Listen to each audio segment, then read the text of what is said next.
Okay, thank you very much, Cynthia. Nice one. Welcome aboard, everyone. It's been a long time coming. We've been looking forward to this program. Sorry about the slight glitch we had at the beginning, but regardless, we're moving on. Okay, so this is a program that has been set up by some organizations, young people who came together and thought, okay, would like to make a change. It's one thing for you to identify a problem in your environment and constantly complain about it. It's another thing for you to get up and do something about it. And that is the reason why Change360 Network, in conjunction with African Gist, have decided to put this together just for your sake. I'd like to challenge you to do something today. You see, it's not enough to attend programs of this nature. There are so many webinars, and you could attend 3 a day and not repeat any till the end of the year. I think that the most important thing is, what do you do with the information you gather at such seminars, at such webinars? So for everybody who is here today, I recognize your presence. Abdulazim Falola, you're welcome. Abib Ademola, I see you. Akintobi Lukman, you're welcome. Galaxy J6 Plus, you're welcome. Grace, you're welcome. I welcome every single one of you. I implore you to please get a notepad, get a pen, and please get ready to take notes. You already heard from Cynthia Mukendi, and she has told you everything that African Gist does and how you can benefit from, you know, the value that they bring to young people. But without further waste of time, I am going to do a brief introduction of our facilitators. We're having 2 sessions here today, ladies and gentlemen. The first session, we're going to be looking at designing an attractive CV and employability training. I have been working HR actively for over 12 years, and I can tell you that sometimes I see some resumes and my heart just bleeds. Okay, and I'll give you a very recent experience. I shared it at a webinar I had not too long ago. We're trying to get management trainees for a particular organization, and when we put out the adverts, we got 3,000 resumes in response to that advert. 3,000, follow me closely. Now, by the time we were done with the first and second level screening, it came down to just 250 people who qualified. Follow me, 3,000 to 250. Now, when these 250 candidates sat for the test, only 2 scored 70% and above. Only 2. Now, from 3,000 to 2, that's like 0.007%. The question now is, what did the others do wrong? What could they have done differently? From forgetting to put your email address correctly on your resume, to not indicating your date of birth, to not writing in a chronological order. The list is endless, but I am not an expert at this. I don't know it all. And that's why today, Change360 Network have brought some fantastic, amazing talents, resource persons who are going to take you through this learning. First of all, I'm happy to make welcome a young man with well over about 10 years experience doing this, and I'm happy to welcome Babajide Tella. Babajide Tella is an HR professional and a fintech enthusiast, and he's going to be taking you through everything you need to know about putting together a winning resume. Okay, Babajide is on standby. Babajide, are you there? Yes, I'm here. Hello, everyone. Babajide, you're most welcome. So, ladies and gentlemen, please pay attention. Babajide is going to be taking you through this session. If you have questions, please, I implore you to put your mic on mute. And if you have any question, please make use of the chat box. Just drop your questions or comment in the chat box. So to make Babajide welcome, please, can you drop some smiley in the chat box? Drop a 111 in the chat box, a round of applause, drop your emojis, make Babajide welcome. Thank you. Babajide, the floor is all yours. Thank you very much. Thank you very much for thanks for that introduction. And I was just saying to my friend now that 10 years sound like I've been around for a while, but maybe not 10 years actually. I finished at university in 14, But prior to that, I've been Okay. doing something very similar, back at university, and I'll talk to that in the sector as well. Which probably, if you had all of that together, maybe that then gets everything to 10 years. Okay.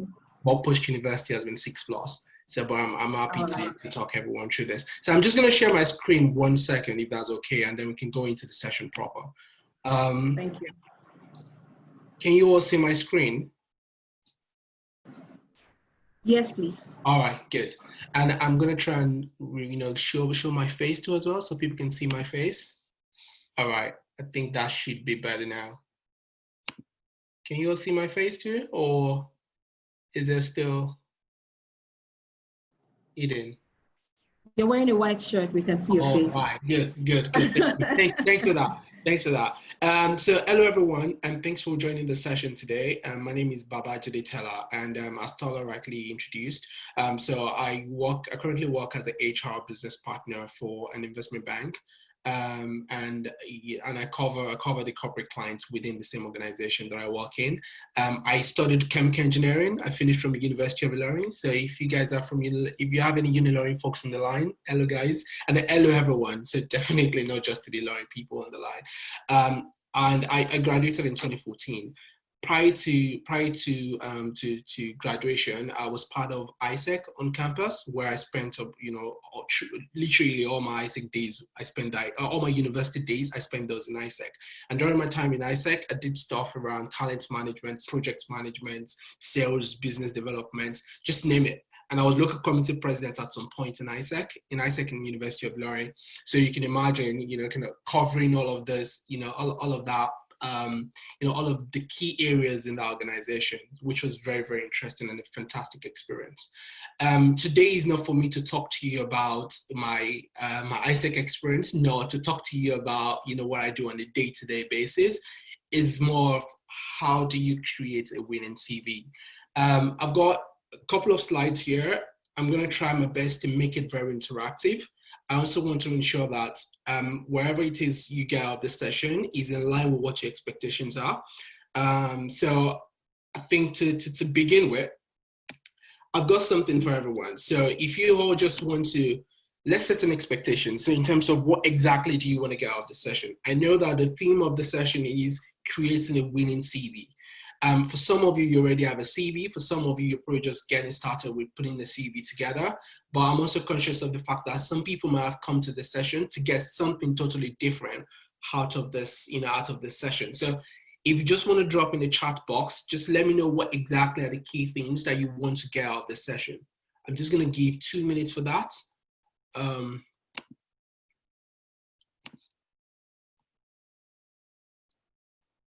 What are your expectations? What do you want to get out of the session?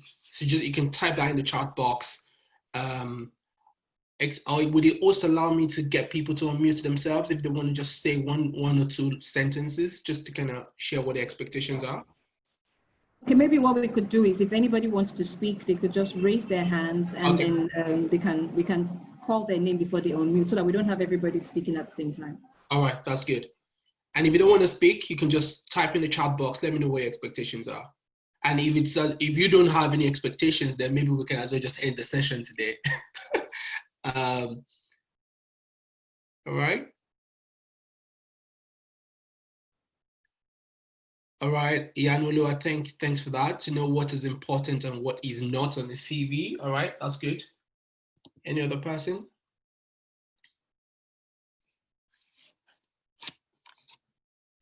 New insight on how to create a great resume. Okay. Okay, employability. Some of what Grace said. I want to be more employable, having learned from your teachings. Okay. All right, I want to learn how to capture my work history in words and use the verbs properly. All right, good. To be able to write a winning CV tailored to every job I apply for, to be more employable. Okay. All right, key points in the CV. All right, look, I think that is good. You guys, you can keep putting your comment here in the chat box section. So, and I'll try my best to ensure that the session itself is tailored to is tailored to your own expectations. And we can always come back to the expectations at the end of the session just to make sure that just to see we've actually achieved all of the things that you guys have highlighted. All right, so that is good. I'll bear all of that in mind. And the next thing on the slide is my own expectations. So I've got expectations too as well. So as much as you guys have expectations for me, I also have expectations for you. And it's more of the housekeeping rules that I want us to abide by throughout the course of this session. And I think the host already mentioned. So if you're not talking, please can we all go on mute? And if at any point in time you have your mute yourself and you want to talk or ask any questions, please be aware of distractions around you. If you need to say anything at all, I think you can always just raise up your hand. You've also got the chat box for you to type in your questions, because I know that as the session goes on, some of you might have burning questions and you might not have the chance to ask the question as we go on, but you can always type in your questions into the chat box and we can come back to that at the end of the session. Again, I expect people to engage with me when I ask questions. So I know that I'm not just talking to myself. So that's part of my expectations as well. So please, I'm going to ask questions at different points in time. And I want people to, it would be good to kind of hear people speak during the course of that. All right? Good. So let's go into the session proper.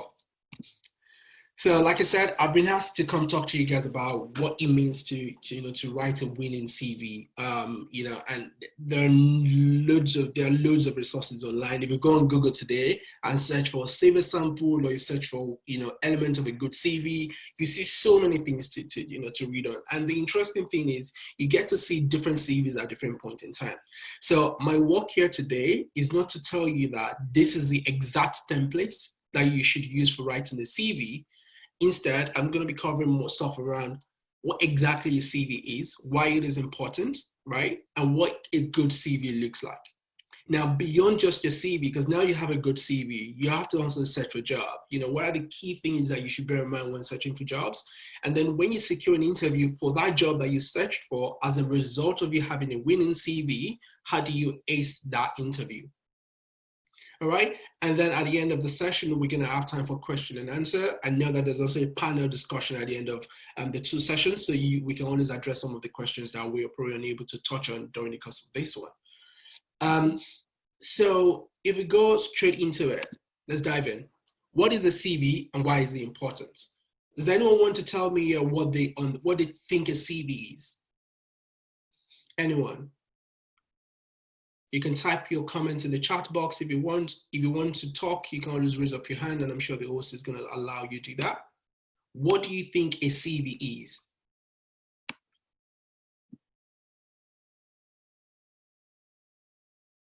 Anyone?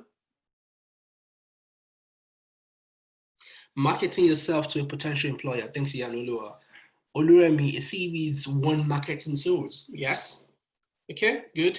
Any other person? Just one more person and I'll move on.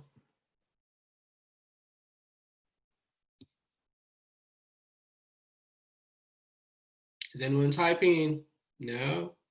All right, yeah, great, thanks for that. A CV is a brief introduction of yourself and your career background. And then after Lazim, you've got a summary of one's experiences and competences. Thank you very much for that. And look, all of those answers are correct. So I've got a very simple definition here for everyone to see. So a CV is a document that gives a summary of your work experience or your work history, your education, basically where you've gone to school, where you've gone to uni, where you're currently studying, your first year, your secondary school or whatever. Then your skills, your achievements, and your interest. And I'm going to delve into that in a sec. So basically, this is what a CV should have. Shows your work history, your education, your skills, your achievements, and interest. So why is it so important? Why do we all need a CV? Because we probably could as well get all of this if we go to our university. Our university can tell whoever is looking, it can tell them what we studied in school and what we graduated with, right? If someone knows what a previous employer, if we know what previous employers are, they can as well just go to them and get information about work history and what exactly it is we did while we're there. So why do we even need a CV in the first place? So a CV serves as your first direct contact with a potential employer. You can imagine how much work an employer will have to do if they have to go to every single person to get all of this information at the beginning of recruiting someone for a job. Which is why a lot of the time it is you applying, and in some cases you have employers reaching out to candidates. But in this case, it's all about you, right? So your CV serve as that first thing that an employer will see to then make a decision as to, okay, this person has got what it takes to do this job that I currently need someone for in my organization, or this person has got what it takes to fit into the culture of my organization. Or it could as well be that this person doesn't have experience A. If I'm looking for someone with experience B, I think this guy or this lady with experience A have transferable skills that they can bring on board and can learn things very quicker to still be able to do the job B, as long as you're culturally fit in the organization. And your CV serve as your opportunity to sell yourself, like a couple of people said earlier. Your CV is your own marketing tool. It tells an employer a story about you, and your CV is what determines if they want to call you back for an interview or not. All right. So, what does it even mean to write a good CV? I mean, I've seen loads of CVs in my, in my life throughout my days at university. Because when I was in ISAC, we're doing a lot of recruiting. We recruit people, both from within the university and outside of Nigeria too, as well, for different internship programs. And I see CVs. And since I started working too as well with my current employer, I've seen so many CVs too. And just as Tola rightly said, you see some CV and you just wonder why people will have this type of CV, haven't gone through university, you haven't gone through a polytechnic or even a higher institution.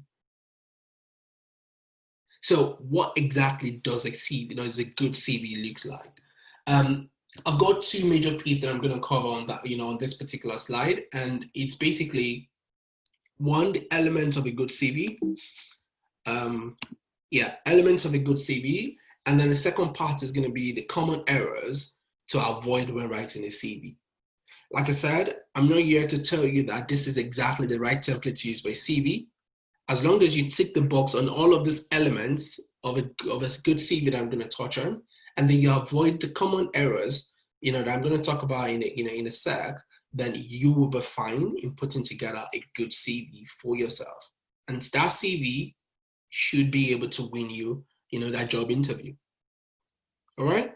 So what are the key elements of a CV? And I mentioned that earlier when I defined CV for you guys. So one, personal details. So what are the things you should have in your CV when you're putting together a CV? Your personal details, your name, your email address.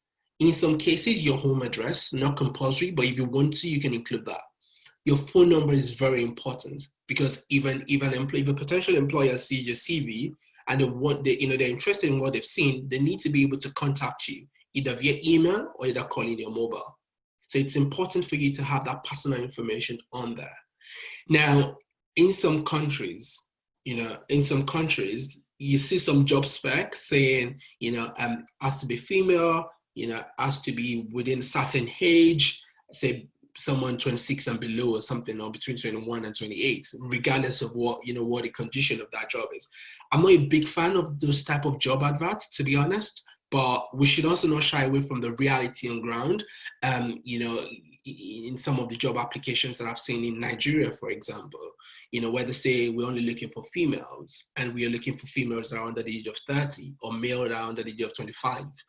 So it means that in CVs like that, if you're applying for those type of jobs, you might be required to show what your date of birth is, or at least write your age in there, just so you get shortlisted as part of the, you get shortlisted as part of the initial review. So it is you bearing all of those things in mind and you understanding the reality of the job that you're applying for that determines what goes into your personal details section. And then the next thing I have in there is personal profile. Now, personal profile is something that people do. I don't do it. People do it, and it's absolutely good. It's fine if you can. And it's basically a short, a brief summary of you. Something talking about your background, your current experience, the skills that you've acquired, what exactly motivates you, your long-term goals or your short-term goals or even mid-term goals. but it shouldn't be more than, max is 3 lines, in my opinion. I've seen people have their personal profile or their personal statements. You can call it statements if you want. Personal statements going as far as, 7, 8 lines. I get bored reading things when they're too much. So you can expect a lot of people to do that. And imagine if someone has to review thousands of CVs, how much, they'll be spending ages going through all of those, all of those things. So it's good for you to just keep it very brief, keep it simple, basically. So your personal profile, again, like I said, it is not in any way compulsory for you to have that in. I do not have that in my CV. I've seen so many CVs that have secured, really good jobs without personal profile, and I've seen CVs that have secured really good job with personal profile. So it's basically more of a preference situation. Education, your CV needs to show your education. So basically highlighting the university you've gone to, the course you studied, what year, and your grade from university. I'll just touch on that education bit for a sec. In some cases, you should probably have some of your final year projects in there, or some of the interesting research work that you've done during the, while you were at university, or, if you're still studying and you're putting together your CV, you can still include some of the research work that you probably did in your second year, or the one you did in your third year, into that education section. Now, I'll get people asking the question, okay, yeah, I graduated with a 2.2 or I graduated with a third class. Should I still include my, my grade in there? My advice is, except if it is compulsory as part of the job requirements, for most job situations today, they probably do not even include that as a criteria. In some jobs, you would see that as a criteria. I'd say to people, try and exclude that if you know that you're probably not meeting any of those criteria in the first place. Say, you've got a 2.2 or you've got a third class. But if you have a really, really good grade, it's good for you to showcase that in your CV. So you have 2.1, or you have a first class, for example, or you have distinction in your master's degree. You need to showcase that on your CV. It is very important to showcase that on your CV. All right. The other thing you should have is your work experience. Now we get to the work experience part, and this is not just about work experience. You can also have volunteering experience. So conscious that you've got people on the line that are yet to complete university. They've not done any, formal internship or working anywhere before, but they've volunteered in different places. Either volunteered in an organization while they were at university, or they volunteered during the summer to help a charity or an orphanage home. Or even some of them even work in some religious organization in some form or in some capacity while they were at university. There are great skills that you learn from those experiences, good competencies that you gain from those experiences that comes handy, and a lot of the time potential employer tends to see some of those things as good things that you can easily transfer into the new role that they are recruiting for. And if you're someone that is teachable, some employers, maybe not all the time, some employers will still be willing to proceed, to bring you on board, as long as you're culturally fit, you have the skills that they're looking for, you have the competencies that they're looking for, and you probably do not have the core skills in terms of the role in itself. Some are usually willing and very open to training you to get, to acquiring those skill sets. So work experience, or you call it volunteering experience, depending on what your situation is. Interest and achievements. This is another good part for you to include in your CV, in terms of the things that you're interested in. I've seen people say they're interested in traveling, but then again, they go for an interview, they've probably never even been to any country before outside of Nigeria. And some people have probably only been to 3 states, even within Nigeria before. So how can traveling be of interest to you and you've never explored things, for example? Or people say, I love reading. And then I'm asking you, what's the recent book, what book are you reading at the moment? Or what's the most recent book that you've read? And when did you read that book? And you cannot even talk to, to specific books. So how can that be your interest and you're unable to talk to that? So a number of things you've got to bear in mind, when you're putting together this section. Achievement, for example, is another key part of this particular section. You got a scholarship while you were at university, or you were a scholar, 2 out of the 4 years you spent at university, or even throughout your days at university, you were a scholar at your department, or you were the best graduating student, or even outside of school, you were in a rugby tournament, or a tennis tournament, and you came first, or you represented Nigeria, or you represented your secondary school in a 400-meter run. These are achievements achievements that you can include on your CV, or you got an award for doing something, an award of achievement or an outstanding award of a specific thing that you did. You can always include this too as well on your CV, and that falls into the section called interest and achievements, right? The other thing is skills. What skills do you have? If you think of the tech guys, for example, some of these guys, they've learned how to write specific languages. Some of them can write in Python or Glang. I'm not sure if that's the correct, if that's what my tech guy calls it, Glang or something. Some of these guys are UI, UX designers. Some of these guys do, play with all sorts of different softwares. If you're in engineering, there are specific softwares that you learn while you were at university that you can always include into this section.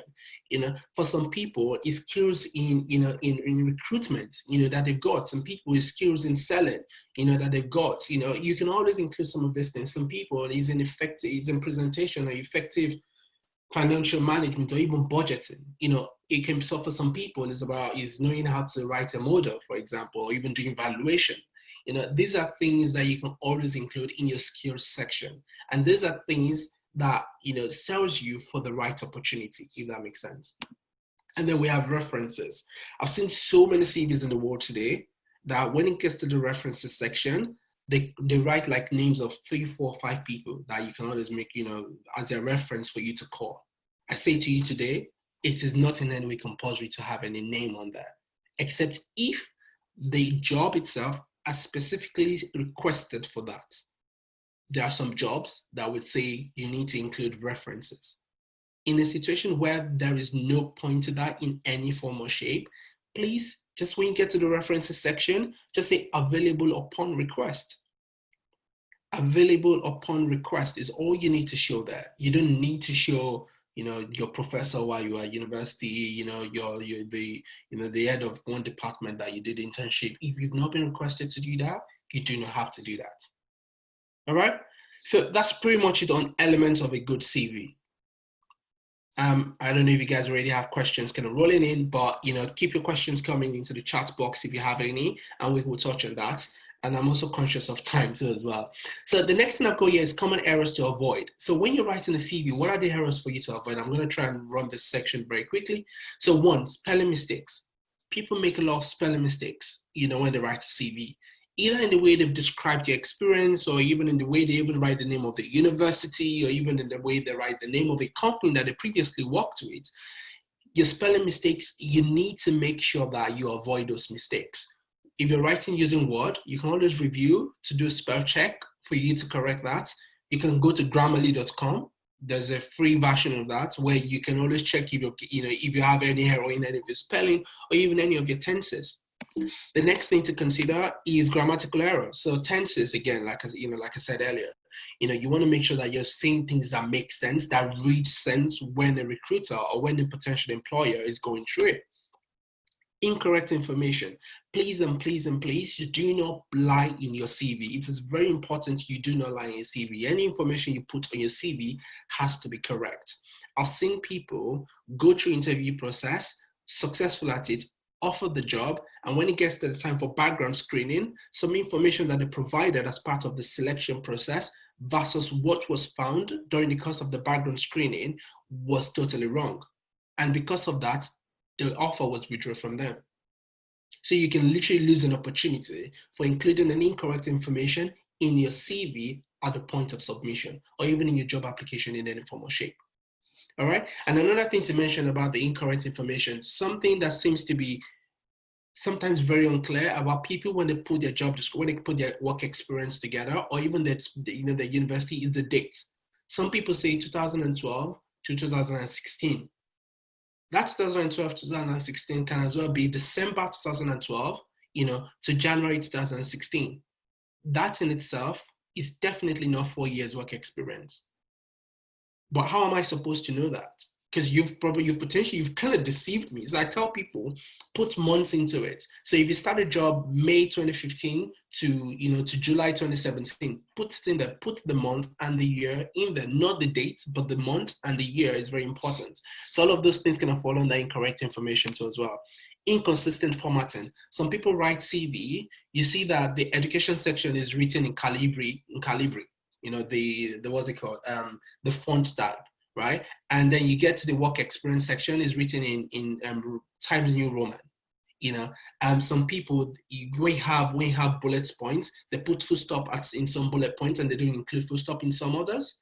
You know, you see some people, they use what's it called, font size, say 10, you know, in your first work experience, and then you get to the second work experience, they're using font size 11 or font size 9.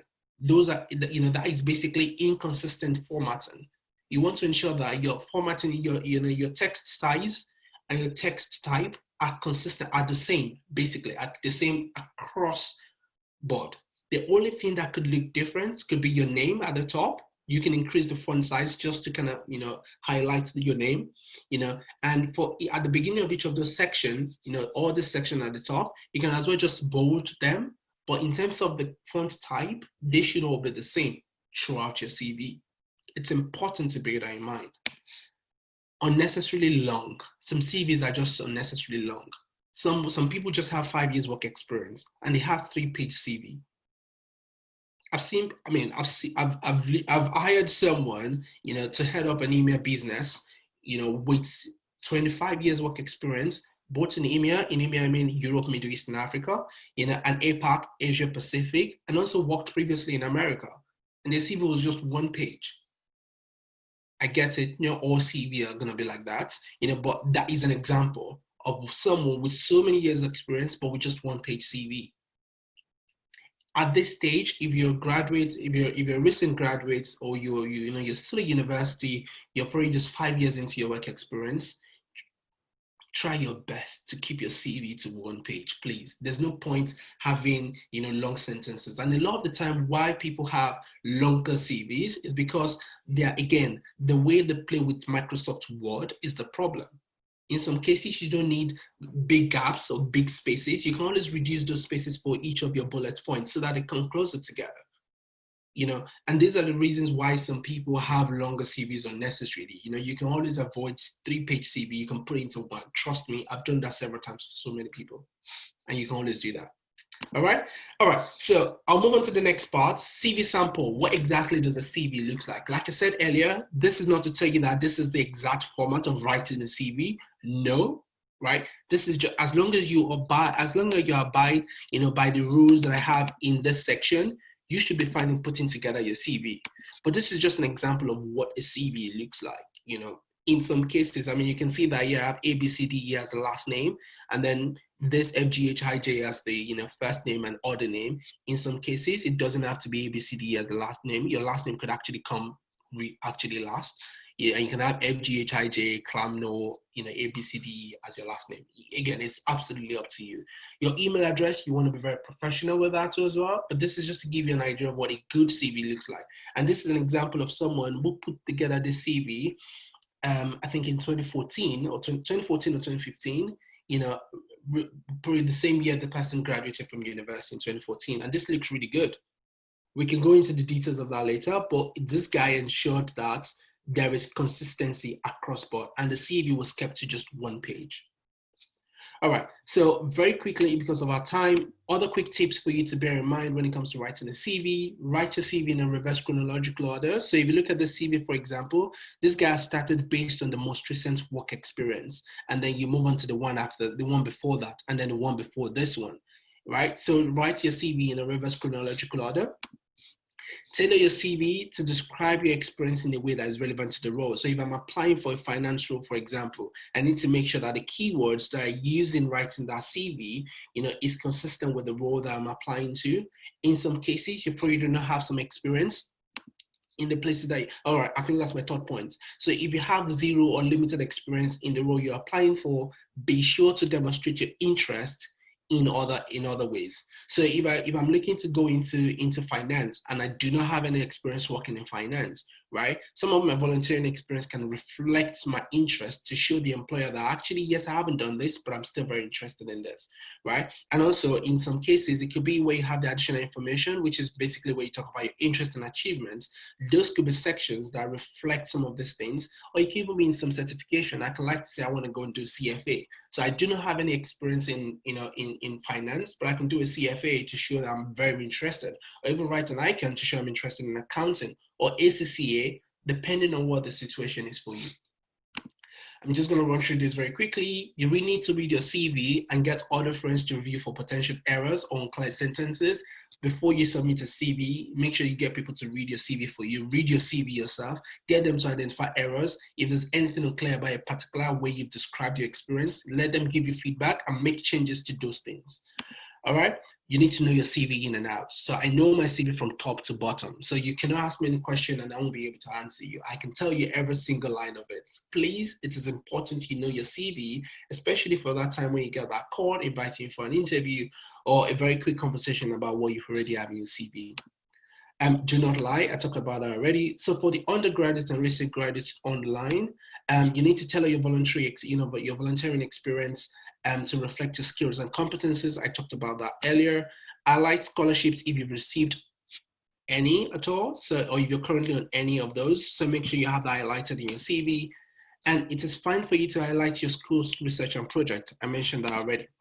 Now, we finished talking about CV. So now you have a really good CV. You need to look for a job. How do you apply for jobs? The good news is that you do not have to wait till you graduate before you start applying for jobs. In universities in Nigeria, except for places where the calendar is already messed up, a lot of the time when you're on holiday, you get to go on holiday for like 2 months.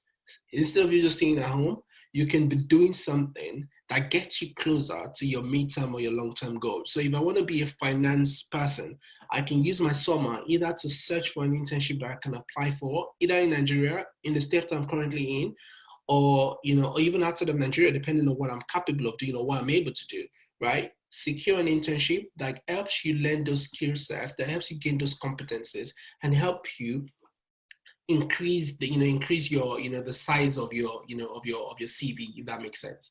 So you need to start applying for jobs. For some people, you can leverage on LinkedIn. I don't know how many people have got a LinkedIn account here, but LinkedIn is a professional social network. It's a place for you to meet with professionals from all around the world. You need a mentor, you can leverage on LinkedIn to do that.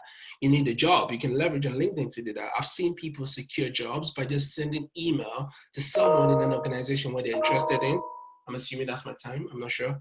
In some organizations where they're interested in, and they've been able to secure a job as a result of that. But you also have to be very professional with the way you approach these people when you reach out to them. So again, and you need to apply for as many jobs as possible. One thing to mention again, some people apply for 5 jobs and they're like, I've been applying, and nothing is happening. I'm sorry. I'd say to my friends, or to even to my to my younger ones, you need to apply for nothing less than 50 jobs, because out of those 50 jobs, maybe 10% is going to call you for an interview. And out of that 10%, maybe 1 or 2 will probably extend an offer to you. And 0 might even extend an offer to you. But you need to keep applying because the job market itself is super competitive. So you need to bear that in mind. The next thing is just, now you've searched for a job, you have a good CV, your CV has now secured you an interview. How do you walk through that, with an employer?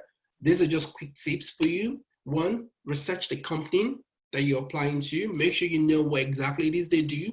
If they have products that they sell or services, make sure you understand what those products and what those services are.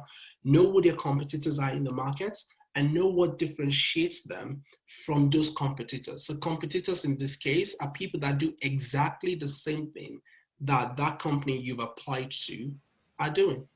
Can you shut the fuck up? Can I what? Shut the fuck up. I didn't get that, sorry. I'm going to eat your asshole. Babajide, I think somebody's trying to play a prank on you. You can just ignore that voice and go ahead, please. Okay, all right. So we've got the interview tips. So we talked about research the company, and the next thing there is prepare for potential questions, right? So make sure that you are ready for whatever questions come that will come your way. And a good way to have an idea of what sort of questions a potential employer could potentially ask is you searching the internet. So if you go to glassdoor.com, for example, you can see people that have interviewed with specific companies, and some of them are very, very generous that they've uploaded questions that they were asked during those interviews. That can give you an idea of what sort of questions that your employers, that your potential employers ask, right? That is one. Another way to also do that is for you to,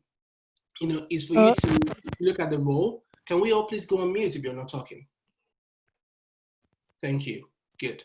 All right. So prepare for potential questions too as well. Applied for? I think I'm muted now. Am I back to normal? Yes, I'm back to normal. All right. So prepare for potential questions. Another good way to do that is to think about the job spec, the job that you've applied to itself, and look at those jobs, for you to create potential questions about based on the job description, and find answers to those questions. And preparing for that will be you looking at your experiences, the things you've done in the past, and how those things align with the job that that you're interviewing for. Dry runs with friends, prepare with friends, let them give you feedback, let them, do rehearsal with them so many times. The other thing is dress well and smell nice. I love this part. I've seen hiring managers saying, you know what? I mean, sometimes the way people smell can be very offensive, but sometimes the way some hiring managers talk about it also can be very offensive. But it's always good for you to dress well, dress for the job. If you're going to interview at Google, for example, and you're going to apply for some sort of tech job, you probably don't want to go in tie because, again, maybe that's not the reality there. But you can always ask your recruiter, the recruiter or the person you're in contact with in the organization, the best outfit to wear. Business casual? Does it have to be professional, like business? For some jobs, there is no need to ask questions. Definitely you need to go there formal. Get your tie, make sure your tie looks very well on you. If you have to go, you need to get a tie on, and just use a very good, body spray, for example, is absolutely fine.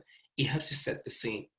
The other part, I've got get there early, don't get there 5 minutes late, don't get there right on time, get there at least 5 to 10 minutes before the interview. Actually, 10 minutes before the interview, please. Let that be your minimum target. Keep calm and smile all the time when you're doing the interview, before your interview, during the course of your interview. Keep it calm, keep it cool, smile. It's absolutely fine for you to have a butterfly in your stomach. But one thing I say to people, and I do that all the time, I did that before this session, is deep, just have a deep sigh, deep breath just helps you calm down. Trust me, that works.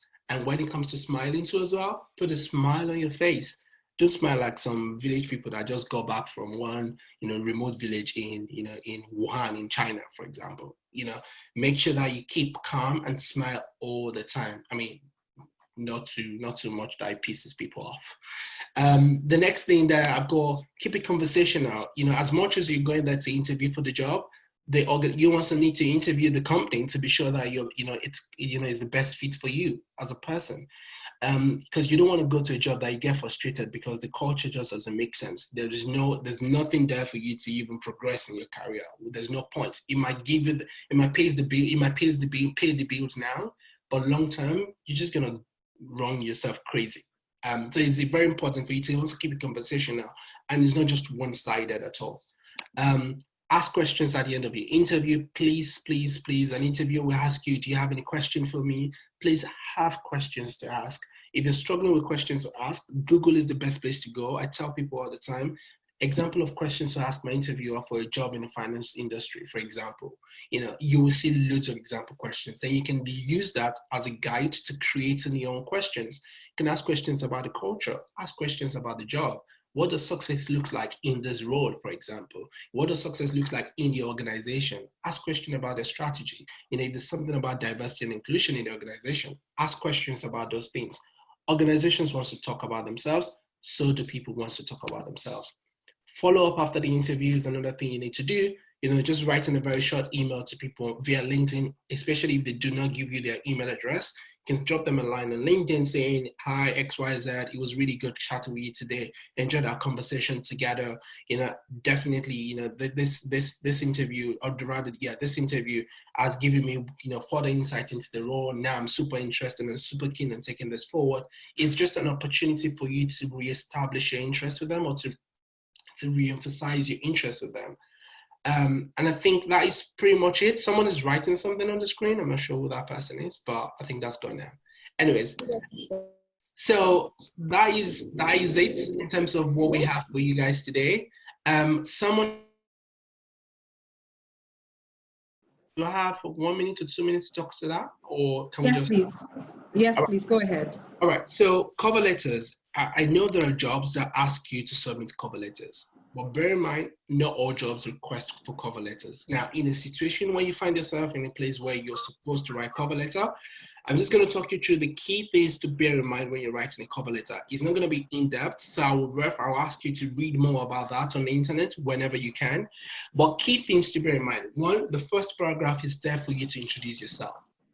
What exactly are you? You know, I'm XYZ, currently doing this. You know, I went to university, you know, at this place, blah, blah, blah. You know, this is, you know, this, and I've applied for this job. Of course, you've applied for that job. The second paragraph can talk about, you know, or rather should talk about your motivation for applying to the role. Why exactly have I applied to this role, and why is it so important? You know, Yes. and for some people, it's all about connect. You know, you get me closer to my short-term, mid-term, long-term goals. Some people it's based on interest. Some people it's based on so many other things. So you need to make sure that your cover letter also covers that part as a section. You also want to talk about how some of the experiences you've had in the past, or how your current experience aligns with the job that you're applying for. Remember we talked about that earlier when it comes to you putting your CV together.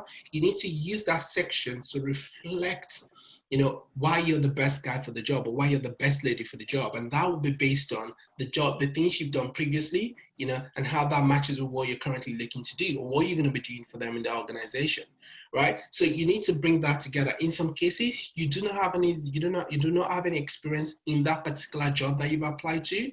You want to ensure that you also use that section to reflect some of the things that you're currently doing. For some people, like I said earlier, you're writing CFA, you know, to let them see why to justify why you're interested in that particular role, in that particular career path. So you want to make sure that you have that baked into your cover letter. You know, Excellent.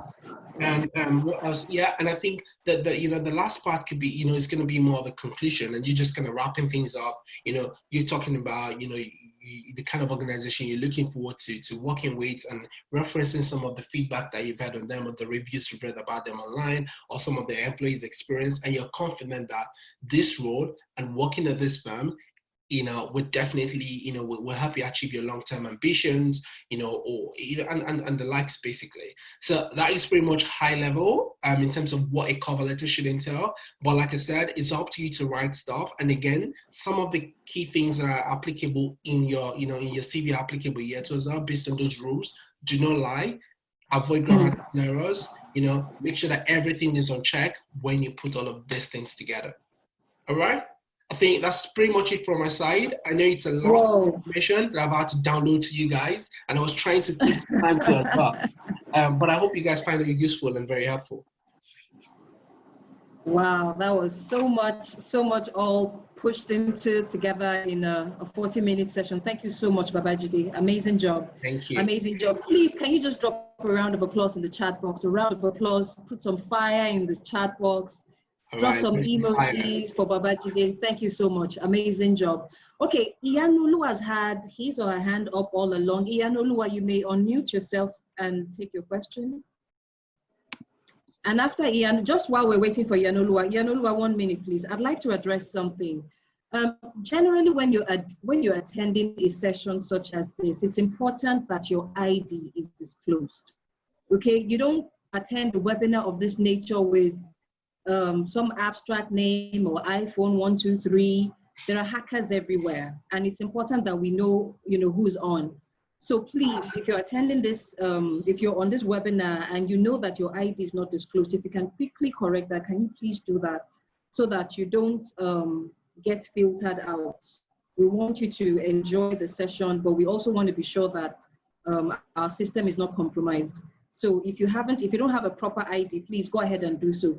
Iyanoluwa, your question, please, very quickly. All right, thank you very much, Tella.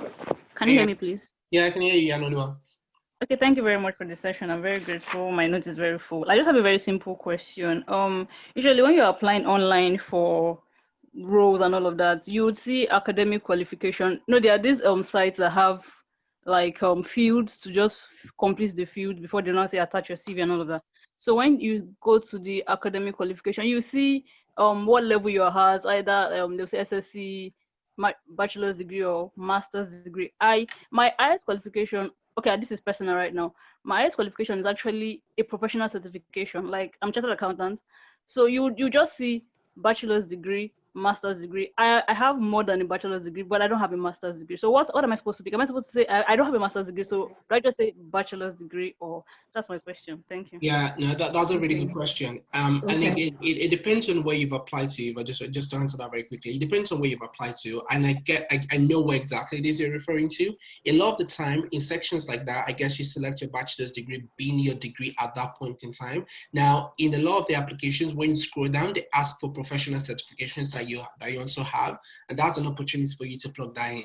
Now, in a situation where you do not have that, right, my recommendation